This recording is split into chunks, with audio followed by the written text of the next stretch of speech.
조갑제TV 시청자 여러분 안녕하십니까. 2020년 2월 21일입니다. 남북한 좌익이 상대방을 공격할 때 항상 쓰는 용어가 있습니다. 파쇼입니다. 파쇼다. 이승만, 박정희 그리고 자유한국당 파쇼 집단이다. 한국의 보수 세력 파쇼다. 이렇게 이야기를 합니다. 파쇼. 파쇼는 어디서 나왔느냐 하면은 파시스트에서 나왔습니다. 파시스트는 무솔리니의 정치 세력을 파시스트라고 합니다. 그런데 파시스트 하면은 사람들 머리에는 무솔리니보다는 히틀러가 연상이 됩니다. 히틀러는 나치스트입니다. 나치즘입니다. 나치즘. 그런데 히틀러의 나치즘이 무솔리니의 파시즘보다 훨씬 더 심해요. 그러나 나치즘, 파시즘 합쳐가지고 파쇼 이렇게 부르는데 여기서 우선 나치즘이 뭐냐? 히틀러 하면 나치즘이죠. 이 나치즘은 어디서 나왔느냐 하면은 이 정당 이름에서 나왔습니다. 나치당이라고 그러죠. 히틀러가 독재를 할 수 있었던 정당이 나치당이었습니다. 나치당은 이걸 번역을 하면은 국가 사회주의 독일 노동당이 됩니다. 상당히 깁니다. 국가 사회주의 독일 노동당. 이 영어로 말하면 내셔널 소셜리스트 저먼 워커스 파티가 되고요. 나셔널 소циалистischen 도이체 알바이테르 파르타이 이렇게 되겠네요. NSDAP가 됩니다. NSDAP. 하여튼 줄여서 나치당이라고 합니다. 그런데 이 명칭이 매우 중요합니다. 국가 사회주의 독일 노동당. 그러면 이 나치당이 기반으로 삼고 있는 게 첫째 내셔널리즘입니다. 이걸 국가주의, 민족주의 이렇게 번역합니다. 그 다음에 사회주의입니다. 그 다음에 노동자를 기반으로 한 정당이라는 이런 뜻입니다. 이건 다분히 공산당을 의식한 겁니다. 공산당도 노동자당이라고 하지만은 히틀러는 너희들의 노동자당보다는 우리 노동자당이 더 애국적이다. 왜 앞에 내셔널리즘이 붙어 있으니까 내셔널리스트, 국가 사회주의 독일 노동당 이렇게 한 겁니다. 히틀러가 공산주의를 이기려면은 사회주의에 반대되는 자유민주주의나 자본주의로는 안 된다. 여기에 민족주의가 들어가야 한다. 그렇게 해서 이 정당 이름이 이렇게 나온 겁니다. 제가 이 히틀러 이야기를 쓰는 이유가 있습니다. 이 남북한 좌익들이 상대를 골탕 먹이기 위해서 친일 프레임에 가둡니다. 두 가지가 아주 커요. 친일 분자다. 이승만까지도 친일파로 막 봅니다. 박정희도 친일파로 몰아요. 더구나 과거에 일제시대와 아무 관계가 없고 요사이 일본과 친해야 된다고 하는 사람을 또 친일파로 봅니다. 그래서 뭐 죽창가 어쩌고 뭐 이렇게 나오는 겁니다. 친일 프레임으로 상대방을 잡습니다. 또 하나가 있어요. 독재 프레임인데 이때 등장하는 말이 파쇼입니다. 파쇼다. 친일이다. 요 두 가지가 사람을 잡는데 남북한 좌익들이 공이 쓰는 용어인데 왜 이렇게 하느냐? 이유가 있습니다. 북한 노동당 체제는 스탈린주의, 공산주의에서 출발을 했지만은 1인 독재인 주체사상, 이른바 주체사상을 받아들이고 갑자기 민족주의를 내걸면서 바뀌었습니다. 북한 노동당의 성격이 바뀌었어요. 성격이 어떤 식으로 바뀌었느냐? 나치당 쪽으로 바뀌었습니다. 히틀러 쪽으로 바뀌었습니다. 김일성은 스탈린의 아들이지만은 김정은은 어떻게 보면 이게 히틀러의 손자쯤 됩니다. 더 비슷해졌어요. 가장 중요한 게 뭐냐? 사회주의를 하면서도 그게 플러스 종족주의를 갖다 붙여버렸습니다. 민족주의라고 내세우지만은 그 본질은 종족주의입니다. 또는 인종주의예요. 이 가짜 민족주의와 사회주의가 결합된 점에서 나치당과 매우 비슷합니다. 오늘 이번 달 이 월간조선에 우리 이상우 전 한림대 총장께서 아주 정리를 잘 했습니다. 이분이 북한은 공산주의로 보는 것보다는 히틀러에 더 가깝다, 이렇게 이야기를 했습니다. 인터뷰인데, 우리 민족끼리의 속아 반미 반일 민족주의 수용하면은 대한민국은 자멸한다 하는 제목의 인터뷰입니다. 이 인터뷰에서 우리는 북한을 자꾸 공산주의 국가로 생각하기 때문에 북한을 제대로 이해하지 못하고 있습니다. 북한은 마르크스 레닌주의를 국가 이념으로 하는 공산주의 국가로 시작했지만은 점차 변질되었습니다. 유물론을 버리고 유심론의 극치인 주체사상을 국가 이념으로 내세운 배타적 민족주의와 일당 지배의 전제적 사회주의를 배합한 새로운 형태의 나치즘 국가로 변질된 것입니다. 민족주의와 사회주의를 합친 것이 민족사회주의, 즉 나치즘입니다. 나치즘이란 틀로 이해해야 북한 정권의 실체를 알 수가 있습니다. 북한을 가장 깊게 보는 사람들이 항상 하는 이야기를 논리적으로 설명을 했습니다. 이상호 선생이. 그러면 누가 북한을 나치즘으로 봤느냐? 공산주의로 출발했지만 결국 나치즘으로 갔다. 놀랍게도 이승만 대통령이 가장 먼저 그런 표현을 썼습니다. 이승만 대통령이 1950년 7월 19일 임시 수도 대구에서 해리 S. 트루만 미국 대통령에게 보낸 편지, 아주 감동적인 편지입니다. 여기에 이런 대목이 있습니다. 대통령 각하, 위대한 귀국의 병사들은 미국인으로 살다가 죽었습니다만 세계 시민으로 그들의 생명을 바쳤습니다. 공산 파쇼 집단에 의하여 자유국가의 독립이 유린되는 것을 방치한다는 것은 모든 나라들, 심지어는 미국 자신까지도 공격받는 길을 터주는 길이 됨을 알고 나라 사랑의 한계를 초월하면서까지 목숨을 바쳤던 것입니다. 여기에 공산 파쇼 집단이라는 말이 나와요. 공산당이 바로 파쇼다 이거죠. 공산당과 파쇼는 결국 같다는 거죠. 그런데 공산당은 이렇게 이야기합니다. 파쇼를 제일 나쁜 사람으로 이야기합니다.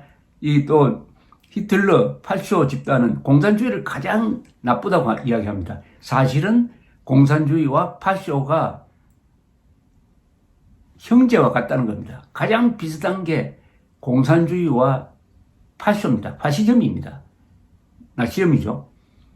공통 분모가 뭐냐? 전체주의입니다. 전체주의라는 점에서 같아요. 그런데도 마치 다른 거인 것처럼 2차 세계대전 때 이 파쇼와 싸우기 위해서 이 소련이 미국과 손을 잡았기 때문에 마치 공산주의는 파쇼처럼 악독하지는 않다, 이런 환상이 퍼졌지만 사실은 공산주의나 파쇼나 그 본질은 전체주의라는 점에서 같다. 그래서 코미 나치스다. 공산 파쇼라는 말을 이승만 대통령은 코미 나치스란 용어로서 썼습니다. 이때 미국 사람 중에서 코미 나치스란 말을 쓰는 사람들이 아마 10명도 안 됐을 겁니다. 그만큼 이승만 대통령이 공산주의 본질을 정확하게 봤다는 것입니다. 또 제가 잘 아는 분이 한 사람 있어요. 돌아가셨는데 하기와라 료시는 일본 공산당 기관지 아카하다의 평양 특파원이었습니다. 이분은 조선전쟁이라는 책을 써가지고 6.25가 완전히 북한에 의해서 시작되었다는 것을 북한의 문서로서, 다른 사람의 문서로서 하면 또 거짓말을 하겠지만 북한 문서를 가지고 6.25는 북한이 시작한 것이라는 것을 증명한 사람인데, 또 이 김현희가, 대한항공 폭파 사건 김현희가 옛날에 남북 조조리 회담차 북한을 방문한 이동복 씨에게 꽃다발을 주는 사진, 꽃다발을 주기 위해서 기다리고 있을 때 어린 김현희를 찍은 사진이 있었습니다. 이게 나중에 김현희가 칼 858 폭파범으로 공개가 되면서 자기가 언제 화동으로 나와서 주었다라고 이야기를 했습니다. 그때 하기와라 료시가 자기가 찍어둔 사진을 뒤져보니까 거기에 바로 김현희가 있었습니다. 그 사진을 공개를 했습니다. 그래서 김현희가 북한이 주장하듯이 남한에서 만든 조작된 사람이 아니고 실제 북한에 살았다는 것을 증명한 사람인데, 이 하기와라 료시가 아주 흥미로운 이야기를 저한테 한 적이 있습니다. 또 이 황장 선생의 책을 일본에 번역한 사람인데, 김정일이 있을 때입니다. 김정일은 세계 공산주의자들의 진정한 적입니다. 권력을 세습하고 주민들을 굶겨 죽이면서 호화롭게 사는 자가 어떻게 공산주의입니까? 김정일이야말로 히틀러와 같은 극우 파쇼입니다.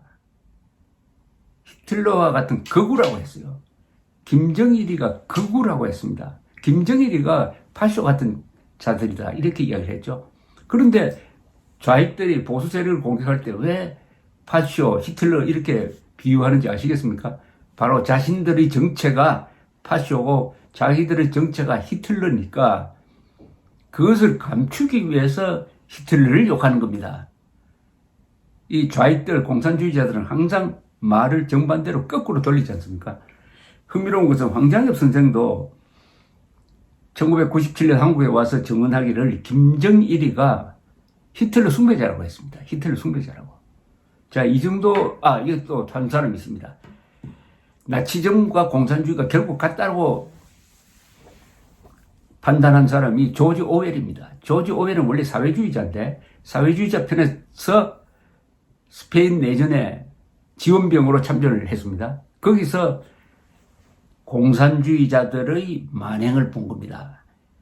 거기서 체험한 공산주의, 하나의 동경을 갖고 갔지만은 거기서 체험한 공산주의자들의 무자비한 숙청 등등을 보고, 우리가 싸우려는 파시즘이나 우리 편이라고 여겼던 이 공산주의는 결국 똑같다, 이런 위대한 각성을 해가지고 동물농장과 1984란 두 책을 써가지고 스탈린주의, 공산주의를 비판한 조지 오웰 또한 전체주의라는 측면에서 나치즘과 공산주의는 같다.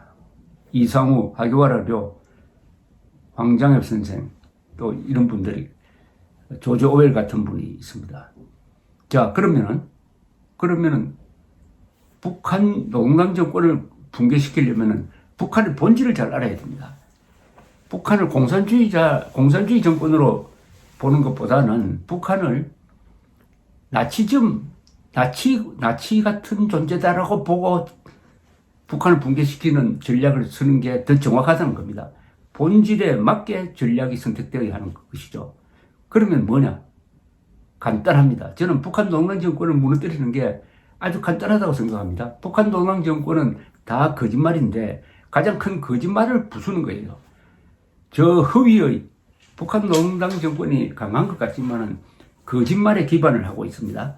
거짓 선동 위에 모래 위에 쌓은 성인 것입니다. 이 모래라는 것이 밝혀지면 어떻게 하면 되겠습니까? 물을 부어버리면 됩니다. 그죠? 모래 위에 근사한 집을 지었는데 저걸 무너뜨리려면 모래에다가 물을 부어버리면 됩니다. 그 물에 해당하는 게 뭐냐? 북한 농당 정권의 모든 존립 근거가 가짜 민족주의에 있습니다. 입만 벌리면 우리 민족끼리 통일하자 그럽니다. 입만 벌리면 민족 경제의 균형 발전에 의한 공동번영, 이렇게 거짓말을 합니다. 또 민족 공조라고 합니다. 이 민족의 흉기화죠. 저들이 쓰는 민족의 흉기화. 좋은 방법이 있습니다. 저들이 쓰는 민족이란 말을 우리가 뺏어와가지고 차도라 그러죠. 상대방이 쓰는 칼을 뺏어와가지고 그걸로 찔러버리는 걸 차도살이라 그럽니다. 상대가 가지고 있는 칼, 민족이란 칼을 가지고 와가지고 그걸로 찔러버리면 돼요. 그럼 어떻게 하느냐? 좋다. 너희들이 민족 하니까 좋다. 확실하게 하자. 김일성, 김정일, 김정은은 민족 반역자지. 이렇게 딱 물어야 됩니다. 여러분, 대한민국 국민 중에서 김정일, 김일성, 김정은이 민족 반역자 아니라고 생각하는 사람 있습니까? 동족을 가장 많이 죽인 자입니다. 동족을 가장 많이 죽인 자는 스탈린도 아니고 모택동도 아니고 징기스칸도 아니고 도요토미 히데요시도 아니에요. 김일성 3대가 수백만의 동족을 죽였습니다. 그러니까 민족 반역자죠.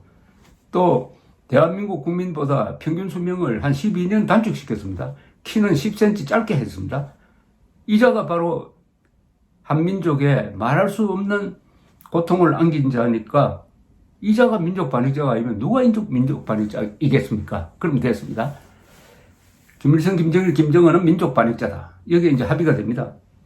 그러면은 김일성, 김정일, 김정은과 민족 공조하자는 자도 자동적으로 민족 반역자가 됩니다. 그렇죠? 김정은과 민족 공조하자는 자는 누굽니까? 김정은과 우리 민족끼리 통일하자는 자 누굽니까? 김정일과 우리 민족끼리 통일하자고 약속한 자 누굽니까? 이 자들이 민족 반역자입니다. 딱 간단합니다. 김정은은 민족 반역자. 민족 반역자 김정은과 공조하자는 자도 민족 반역자다. 그럼 여기 이 공식만 가지고 있으면은 북한 노동당 정권을 무너뜨리고 대한민국의 민족파리, 민족을 앞세워가지고 한일관계 파탄내고 한미관계 파탄내고 이승만 박정희를 친일파로 몰려고 하는 이 자들의 정체를 벗길 수가 있습니다. 그 자들이 바로 민족 반역자입니다. 민족 반역자 김정은과 공조하자는 자는 민족 반역자다. 요것만 외우고 요것대로 정책을 펴면은 북한 노동당 정권을 무너뜨릴 수 있다. 즉 적의 본질을 정확하게 보면은 적을 킬 수 있는 급소를 찾게 되고 쉽게 무너뜨릴 수 있다. 아침마다 일어나서 이렇게 외쳐야 됩니다. 김일성, 김정일, 김정은은 민족 반역자. 민족 반역자와 이른바 민족 공조하자는 자도 민족 반역자다. 감사합니다.